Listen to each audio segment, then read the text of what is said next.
kita sejenak akan mengikuti acara pembukaan yang akan dilanjutkan dengan arahan oleh Ibu Pengawas Pembina kita, dengan harapan semakin memantapkan niat dan komitmen kita untuk bersama-sama mensukseskan program sekolah penggerak di SMA Negeri 1. Baiklah, untuk mengikat waktu, kita awali acara ini dengan bacaan basmalah.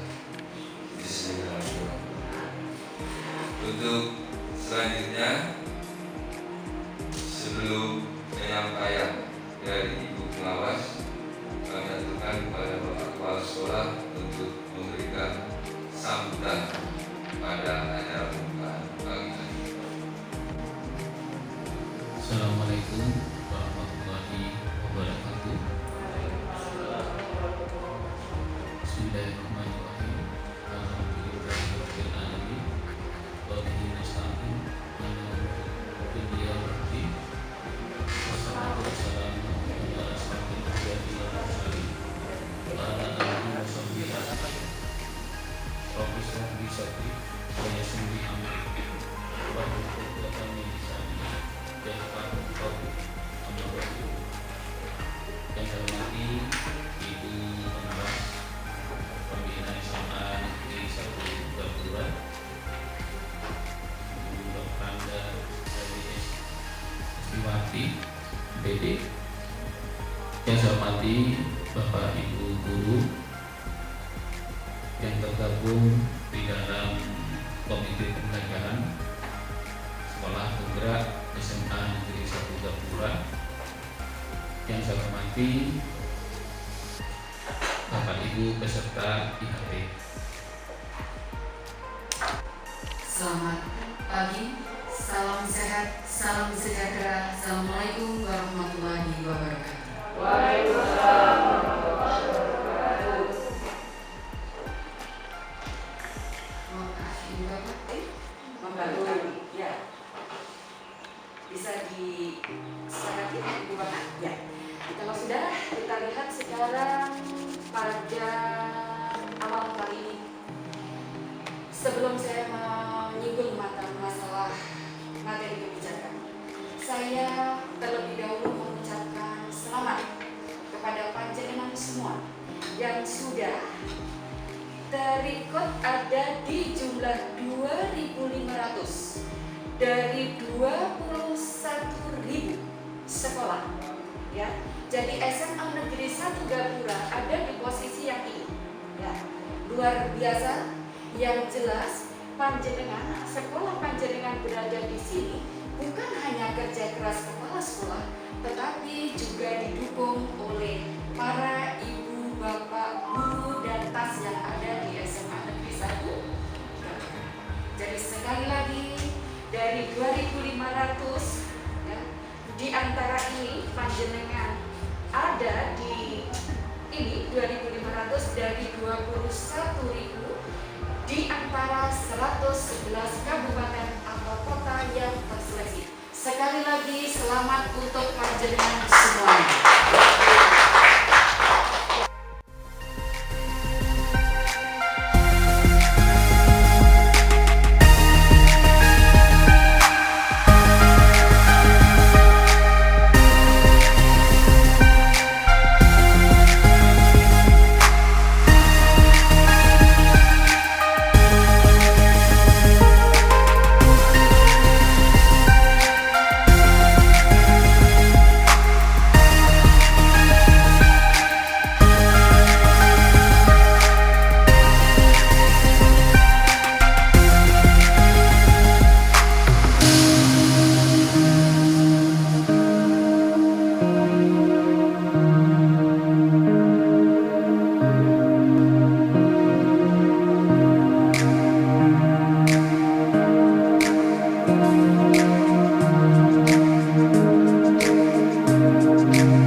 karena hari Jumat pulangnya lebih awal, jadi mulainya juga pukul lebih awal, pukul 7.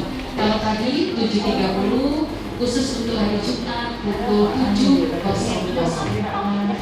Dan saya mohon izin besok saya tidak di sini, Pak Guru, Ibu Bapak, saya tidak di sini karena saya harus mendampingi di SMA Muhammadiyah. Besok lusa hari Kamis atau Jumat, insya Allah sebelum pukul 7 saya sudah standby di sini. Mudah-mudahan tidak ada yang terlambat semua dan semoga sehat semuanya. Mohon maaf wabillahi taufiq wal hidayah. Wassalamualaikum warahmatullahi wabarakatuh.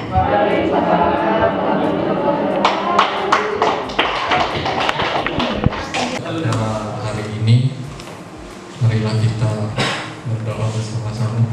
Bismillahirrahmanirrahim. Subhanallahumma wa bihamdika asyhadu an la ilaha illa anta astaghfiruka wa atubu ilaik. Terima kasih untuk waktunya hari ini. Semoga kita mendapatkan manfaat dan ridha dari Allah Subhanahu wa taala. Wabillahi taufiq wal hidayah. Wassalamualaikum warahmatullahi wabarakatuh.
Jadi tadi saya tanya ke Pak Cik, ini apa benar ya tugas saya seperti ini sekarang?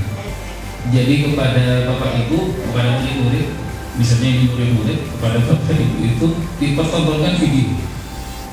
Nah kemudian dimulai dari video itu apa yang ditangkap itu mulai dari video.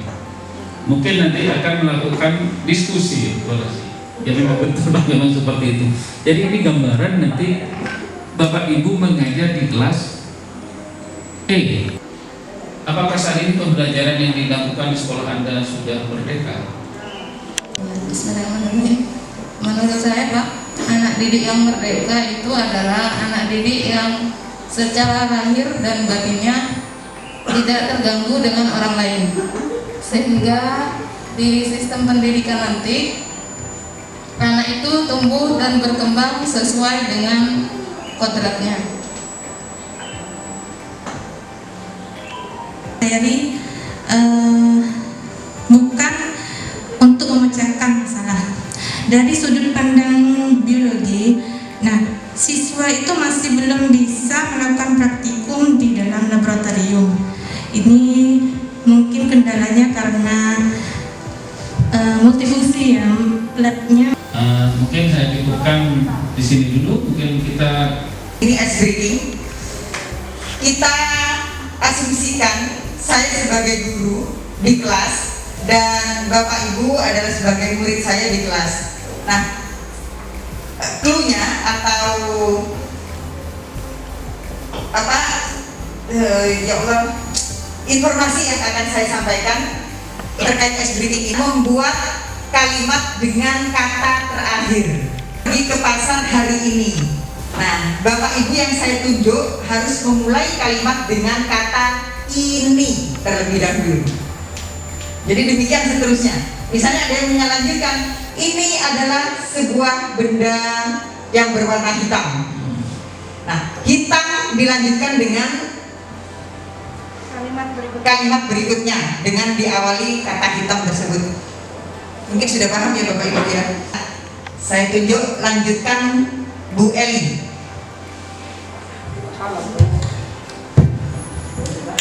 Ini kue lemper dan lumpur. Sungguh nikmat sekali. Ya, sungguh nikmat sekali. Sekolah penggerak. Yes. Guru penggerak. Akulah orangnya.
Assalamualaikum warahmatullahi wabarakatuh.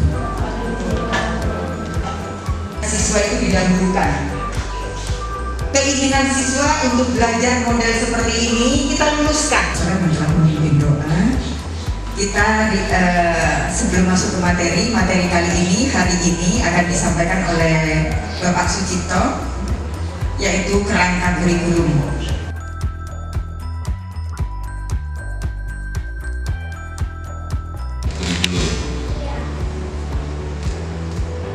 Ibu yang saya hormati, peserta IHT, saya menyampaikan selamat pagi, selamat jumpa lagi. Terima kasih semangat Bapak Ibu. Jadi kalau tadi sudah direfleksi oleh Bu Elvina pada pagi hari ini, saya sampaikan memang sudah banyak Bapak Ibu yang menyelesaikan tugas yang cukup banyak Bu ya di hari kedua. Bahkan ada masukan tadi terkait dengan LMS yang kami buat bersama teman-teman panitia.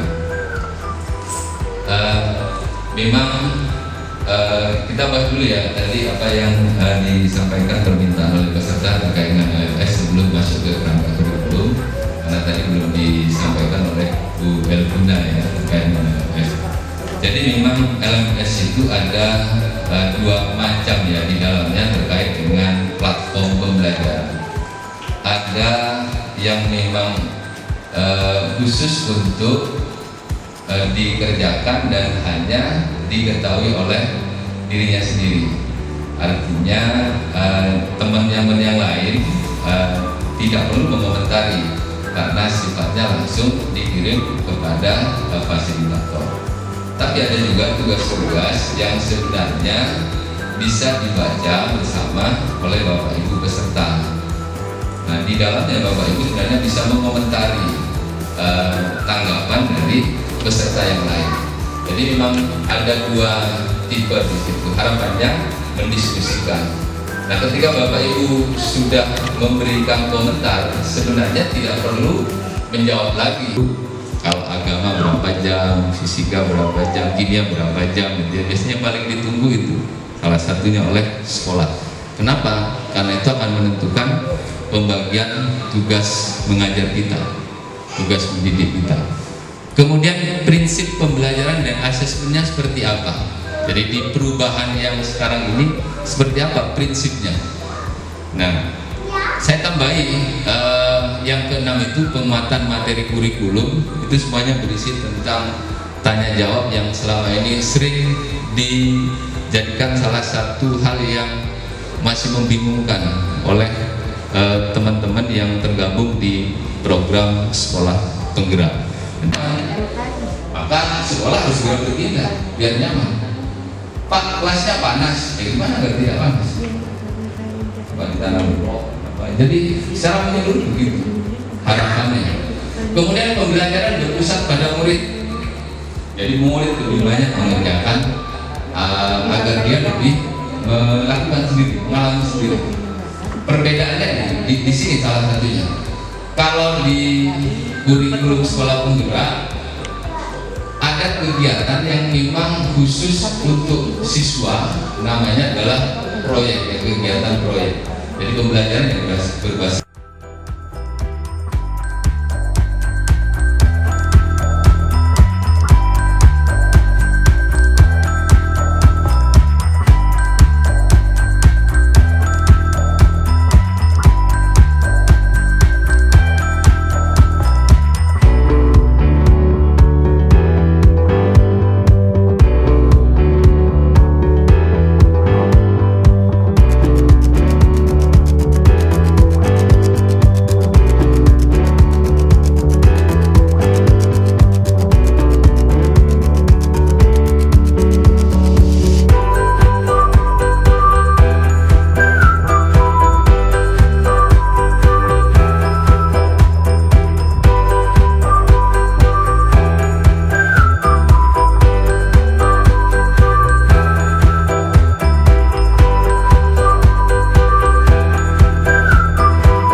kemudian dileburlah muncul istilah profil pelajar Pancasila yang menjadi tujuan utama. Jadi kalau di konteksnya di sini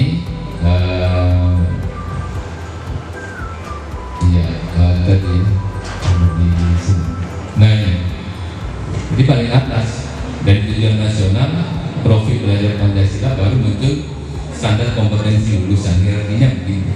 Jadi nanti SKL-nya ya selalu yang dikedepankan adalah profil belajar Pancasila. Pertanyaan singkatnya, bagaimana melaksanakan ini konsep profil belajar Pancasila ini dalam pembelajaran kita sehari-hari? Yang paling sederhana adalah yang pertama adalah profil yang pertama, beriman bertakwa. Kira-kira seperti apa beriman bertakwa itu? Diwujudkan ke dalam akhlak mulia, baik beragama.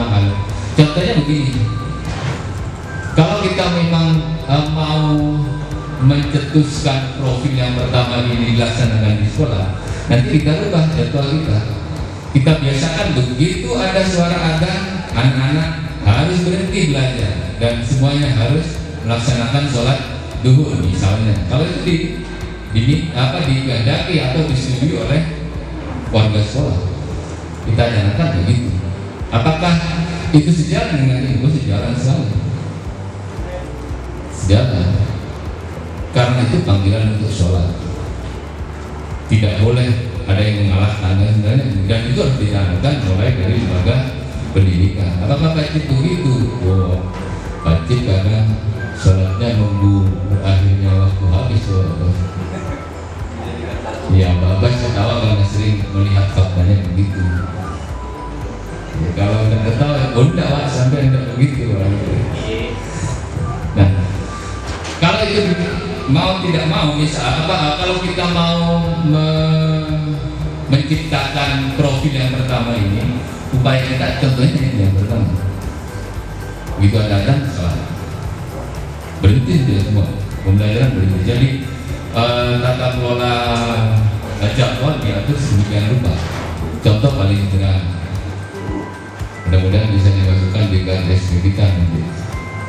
Kebinekaan tunggal, kebinekaan global ini.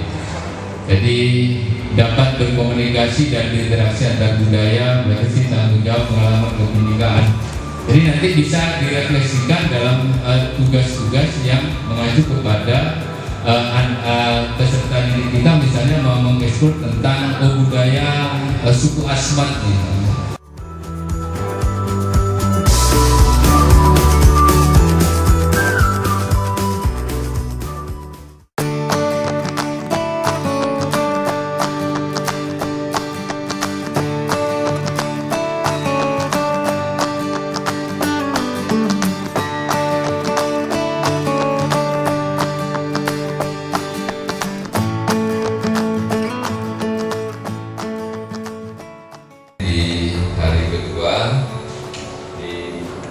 Dimulai dari pada hari ketiga, pada hari kedua kita sudah dapat tugas mandiri tentang mulai dari diri terkait dengan kerangka kurikulum. Nah, hari ketiga kemarin kita materi kerangka kurikulum dan hari ini kita refleksi tentang apa yang sudah kita kerjakan.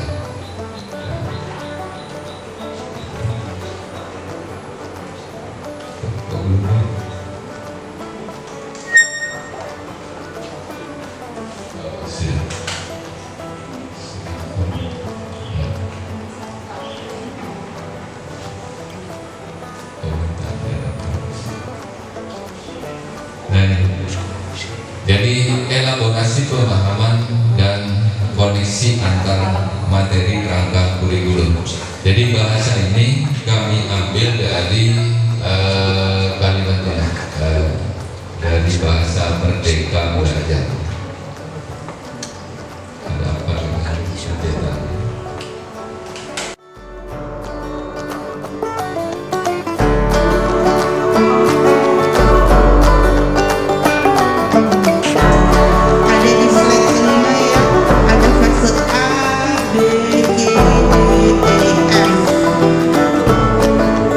Dibedakan dengan yang SLW.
Kemudian yang terakhir, berdasarkan perumusan tujuan pembelajaran.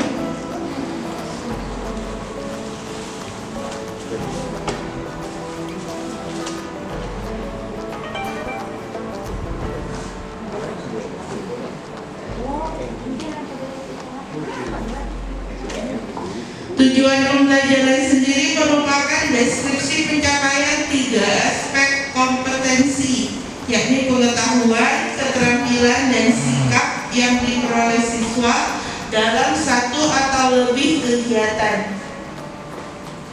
pembelajaran, disusun secara kronologis berdasarkan urutan pembelajaran menggunakan kata kerja operasional. Ada kan ya Bapak Ibu yang berdasarkan apa, bisa pakai KKU-nya tahun. Capaian pembelajaran memuat sekumpulan kompetensi dan lingkup materi yang disusun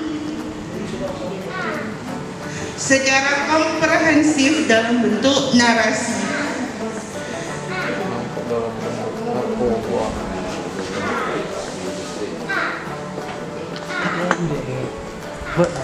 Tujuan capaian pembelajaran dibedakan. Ada tujuan capaian pembelajaran untuk tingkat anak PAUD.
Dengar istilah modul ajar ya.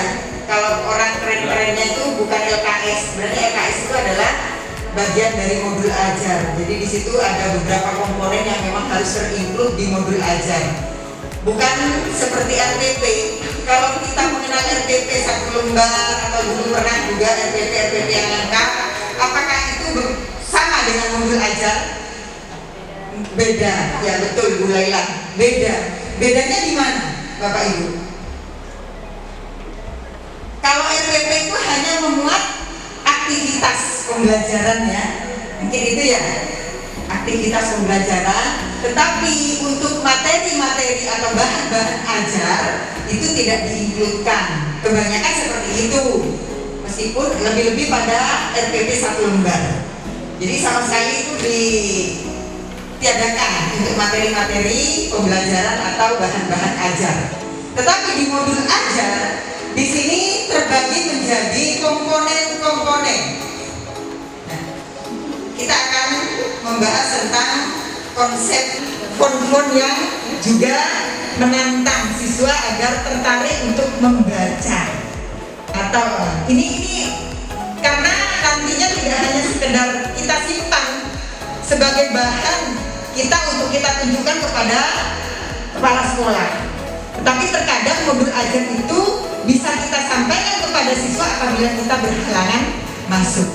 Jadi dengan sistematika runtut seperti itu, siswa itu paham langkah-langkah yang harus dilakukan apabila guru tersebut itu tidak masuk atau berhalangan masuk.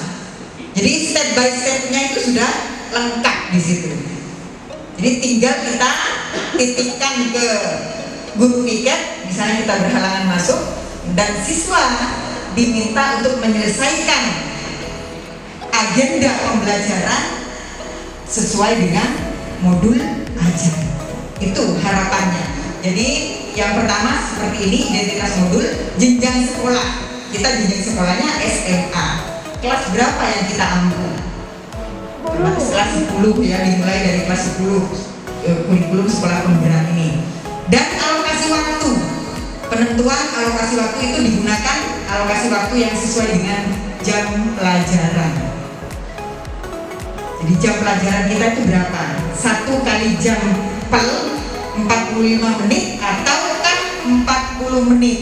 Kalau di kelas kita mengampu seperti bahasa Indonesia yang muncul 4 jam di tahun kemarin, dalam satu pertemuan ada 2 jam, berarti 2 kali 45 menit.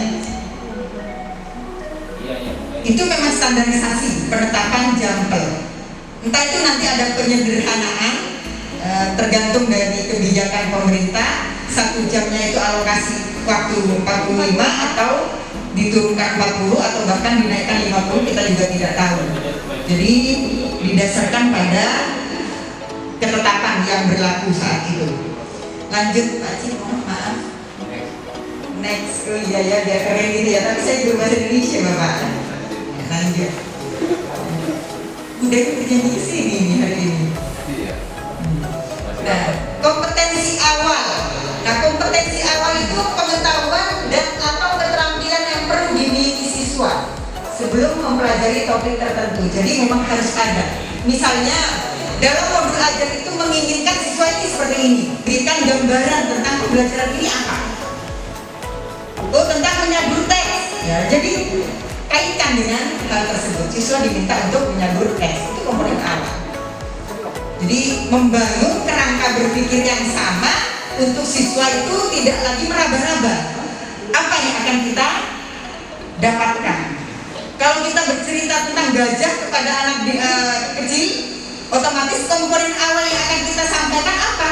Di gajah itu ya adalah sesuatu binatang yang sangat besar. Sebelum kita masuk pada kupingnya lebar, belalainya panjang. Nah, sebelum masuk ke komponen itu, kita komponen awalnya gajah adalah salah satu binatang yang besar. Itu adalah komponen awal. Jadi siswa diminta mengetahui terlebih dahulu tentang pembelajaran yang akan dipelajari bersama.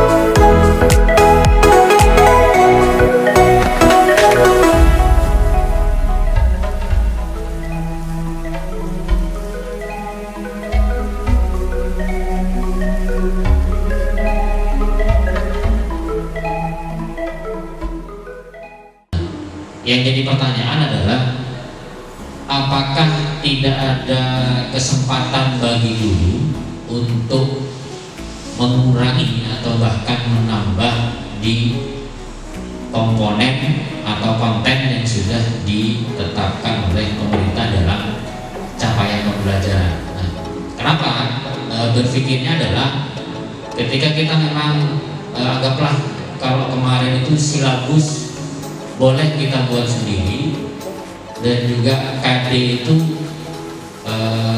memang sudah ditetapkan oleh pemerintah, tapi yang bisa memecah KD itu guru juga bisa ditaruh di semester 1, bisa ditaruh di semester 2. Nah, kalau sekarang kan kita tidak mengenal semester dan itu hanya berupa fase. Fase itu pun sudah ditetapkan pada capaian pembelajaran. Nah, apakah ada kemungkinan atau memang ditutup kemungkinan itu sehingga kita guru itu hanya ya sekedar kepanjangan tangan pemerintah saja untuk melaksanakan capaian pembelajaran itu? Mungkin itu yang saya bingungkan kemarin, karena memang tidak di setiap lingkungan itu sama, tidak semua siswa itu sama, sehingga kemungkinan diperlukan adanya penyesuaian. Nah, mungkin itu, semoga nanti bisa terjawab juga. Assalamualaikum warahmatullahi wabarakatuh.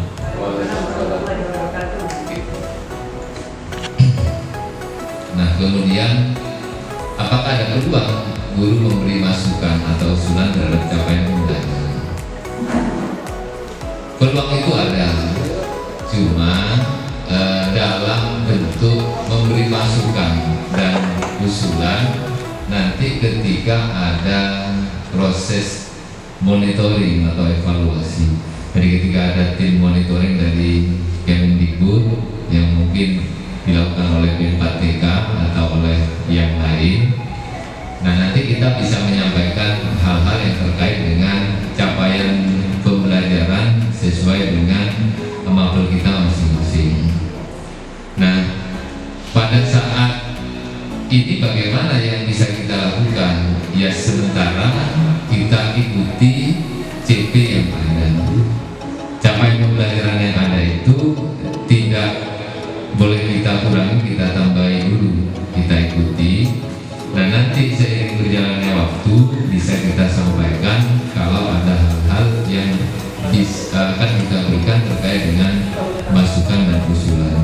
Karena kalau saya amati memang program sekolah penggerak ini akan fit nanti di tahun keempat. Jadi tahun pertama, tahun ketiga, tahun kedua sampai tahun ketiga, nanti tahun keempat itu mungkin sudah.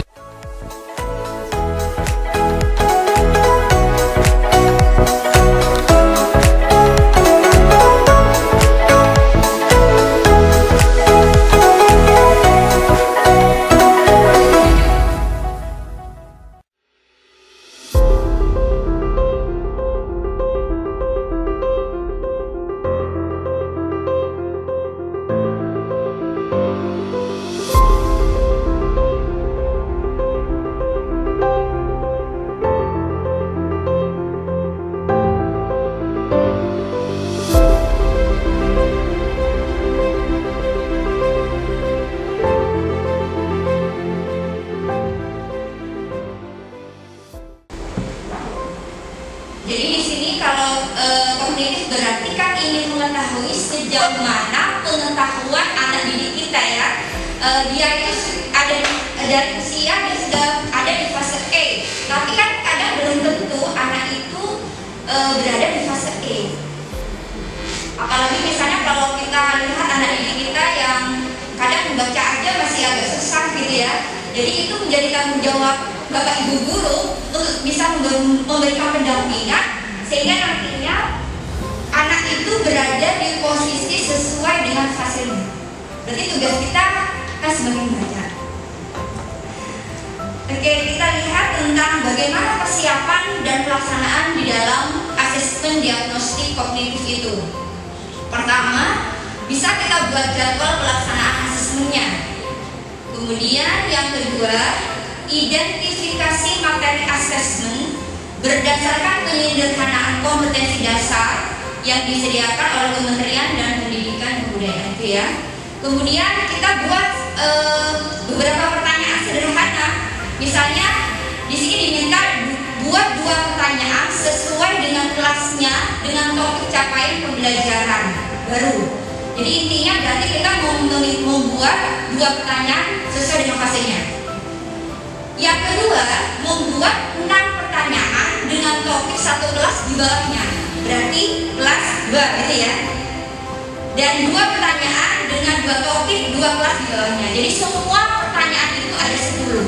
Sesuai dengan fasenya 2, 6 soal itu berada di 1 tahun sesuai dengan fasenya dan 2 tahun lagi yang 2-nya ya soalnya dari fasenya. Berarti ada 10 macam soal yang bisa kita berikan kepada anak didik kita sebelum memasuki pembelajaran di fase yang memang sudah seharusnya ya di fase E. Jadi kita harus melihat dulu seperti apa kemampuan kognitif peserta didik kita. Kemudian bagaimana tindak lanjutnya? Di sini ada beberapa contoh-contoh pada saat melakukan pengolahan hasil asesmen. Jadi buat penilaian dengan kategori paham utuh, paham sebagian, dan tidak paham. Jadi itu rata-rata kelasnya. Kita dari soal-soal tadi kita buat 3 kategori tadi. Anak ini paham utuh, paham sebagian, dan tidak paham sama sekali. Kemudian langkah yang kedua, bagi siswa menjadi 3 kelompok. Pertama, siswa dengan nilai rata-rata kelas itu akan mengikuti pembelajaran dengan ATD sesuai fasenya. Kelompok yang kedua, siswa dengan nilai di bawah rata-rata mengikuti pembelajaran dengan diberikan pendampingan pada kompetensi yang belum terpenuhi. Jadi seperti yang saya bilang tadi, tanggung jawab kita itu berat ya. Jadi bagi anak yang tidak mencapai fasenya tetap harus kita dampingi. Dan yang ketiga, siswa dengan nilai di atas rata-rata mengikuti pembelajaran dengan kelayakan. Jadi itu langkah yang bisa kita lakukan sebagai tindak lanjut. Dan yang ketiga, lakukan penilaian pembelajaran topik yang sudah diajarkan sebelum memulai topik pembelajaran baru. Poster apa? Yang diperintahkan untuk membuat poster itu. Ya, juga tes pertanyaan majmuk seperti yang disampaikan tadi. Terima kasih.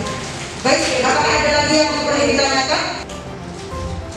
Kalau saya umpamakan dokter, seorang dokter saja untuk mendiagnosa suatu penyakit pasien itu butuh waktu minimal ya sekitar 30 menit lah. Sedangkan kita sebagai seorang guru, saya pribadi bukannya tidak mau mendiagnosa setiap anak didik yang saya ajar, hanya saja memang yang saya alami ada sisi keterbatasan waktu saya, kemudian keterbatasan waktu dan keterbatasan tenaga. Mungkin ada trik yang bisa disampaikan untuk kemajuan kita semua ke depan. Tipe kinestetik itu harus kita ketahui, karena di konsep pembelajaran kita nanti kita akan mengelompokkan anak-anak itu harapannya minimal yang gaya belajarnya sama. Jadi jangan sampai anak yang gaya belajarnya kinestetik dikumpulkan dengan yang audio misalnya, nanti bisa campur aduk di kelompok itu. Nanti malah ada yang kerja sendiri karena tipenya kinestetik, yang satunya juga kerja sendiri karena tipenya audio.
Double track mandiri dibiayai oleh sekolah. Itu grantnya Provinsi Jawa Timur, dan program ini banyak diminati oleh provinsi lain. Filosofinya program ini sebenarnya tujuannya ingin meningkatkan IPM, indeks pembangunan manusia itu, karena Madura itu termasuk yang rendah. Salah satu penyebabnya adalah karena rendahnya tingkat pendidikan. dan salah satunya berimplikasi pada tingginya tingkat pengangguran. Jadi kalau IPM ingin naik, pengangguran harus dikurangi. Cara cepatnya begitu. Kalau cara panjangnya, kesadaran masyarakat terhadap pendidikan naik. Kalau mau menyadarkan itu sebenarnya mulainya dari PAUD. Letak dasarnya PAUD. Jadi kalau ada PAUD disuruh baca, suruh nulis, lebih baik bukunya pindahkan. Karena PAUD bukan tempat untuk belajar baca dan nulis. Yang itu adalah tempat bermain. Tempat bermain. Tapi sekarang secara kaprah, PAUD yang bisa meluluskan anaknya bisa membaca, wah itu dinilai sama masyarakat dia PAUD yang maju. Tambah salah lagi di SD, mau masuk SD dites membaca. Padahal sama itu pelaku pendidikan, sama dengan kita. Karena saya dulu pengelola PAUD selama kurang lebih udah 11 tahun selama di Bondowoso. Mulai tahun 2004 saya sudah mengelola PAUD. Pindah ke sini, saya tidak punya PAUD. Saya milih PAUD dulu itu pertama berseberangan dengan istri saya. Jadi saya senang, kenapa? Karena waktu itu saya sampaikan kalau ingin mengubah pendidikan di wilayah kita, waktu itu ada di Bondowoso. Bondowoso itu nomor 2 dari bawah waktu itu IPM-nya. Paling bawah waktu itu masih Lamongan kalau tidak salah ya. Anak Lamongan Pacitan.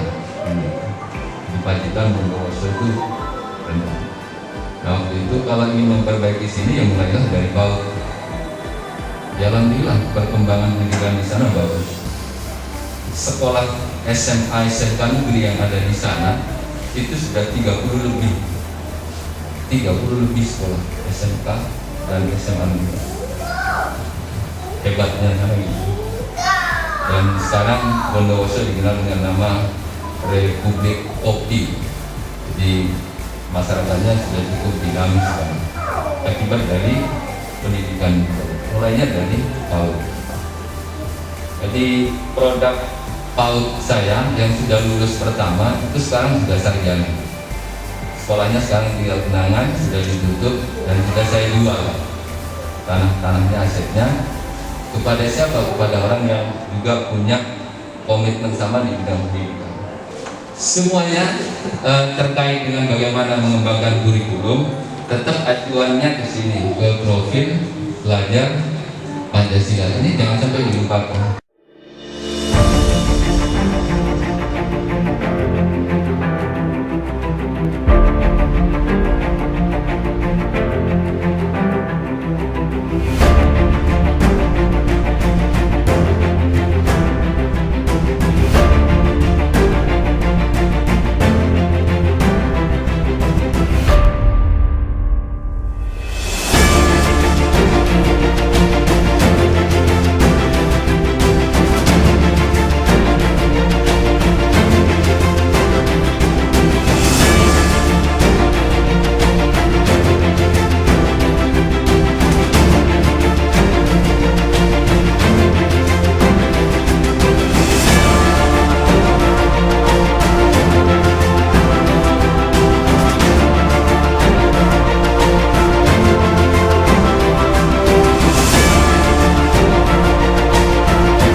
penggerak. Ada platform teknologi guru mengajar, platform asesmen siswa, platform perangkat ajar. Ada lagi platform teknologi guru karya.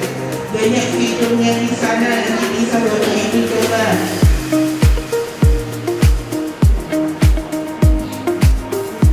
Manfaat platform guru mengajar apa saja? Memperkenalkan dan mengimplementasikan profil pelajar Pancasila sebagai dasar pembelajaran dengan paradigma baru, memudahkan guru untuk menemukan perangkat ajar berdasarkan kurikulum baru. Ini semua ada pada materi yang sudah saya share ya Bapak Ibu. Nah, harapannya sebenarnya sekarang kan kita punya agenda acara, masih mau podcast, terus habis itu podcast saja akan menghabiskan waktu 1 jam. Selain itu juga masih akan mempresentasikan satu hasil karya modul ajar. Itu kan ya.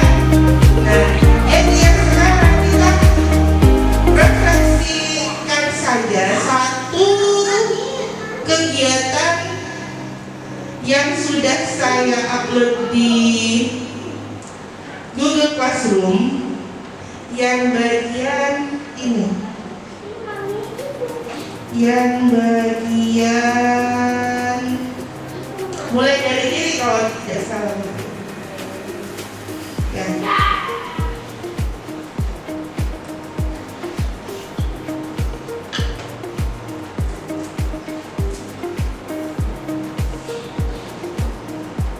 Oh bukan, ini bisa dikerjakan refleksi terbimbing, bisa di-download dulu Bapak Ibu ya.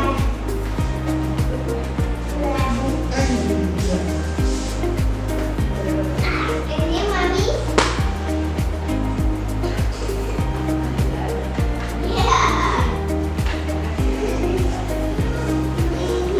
Refleksi terbimbing nggak ada isinya? Nggak ada template-nya? Oh iya, berarti belum saya kirim. Ada ini, saya kirim ya Bapak Ibu ke grup ya.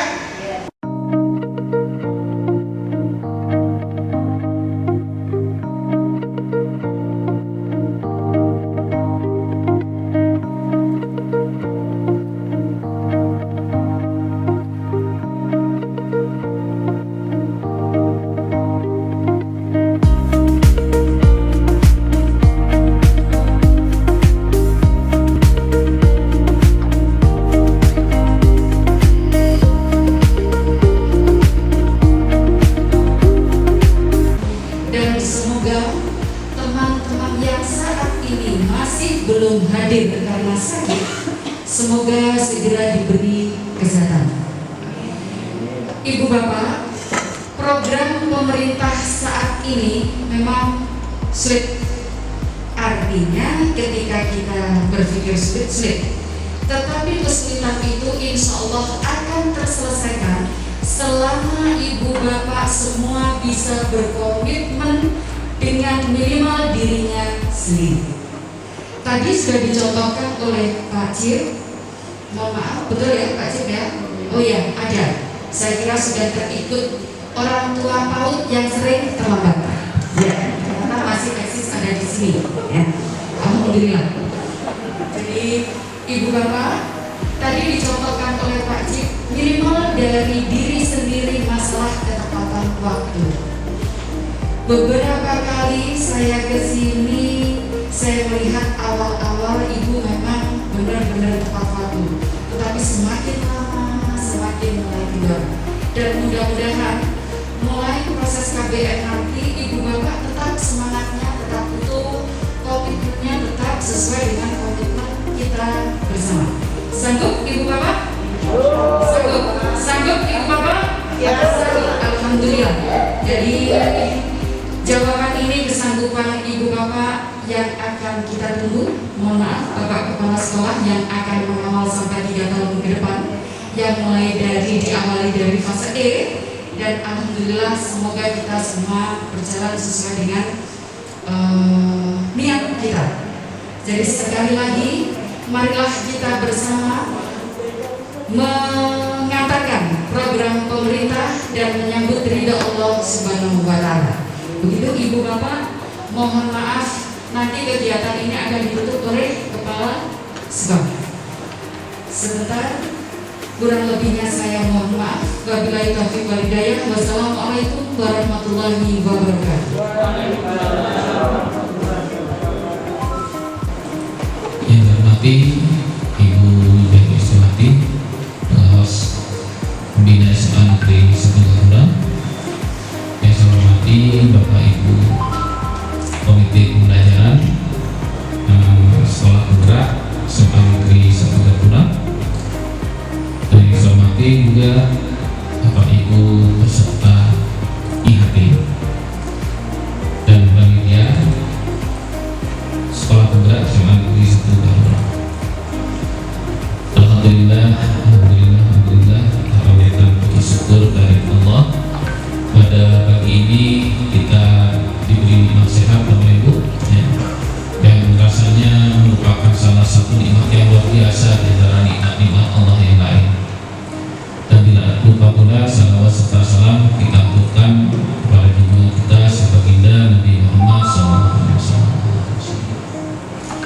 Bapak Ibu yang saya hormati, pada hari ini adalah hari terakhir kegiatan IHT. Saya minta memang kegiatan penutupan ini dilaksanakan pada awal dan nanti di kegiatan akhir seperti postes bisa dilaksanakan ya. Antara nanti diatur oleh Pak Cik oleh panitia Bapak Ibu. Karena insya Allah sebentar lagi saya akan ke SMA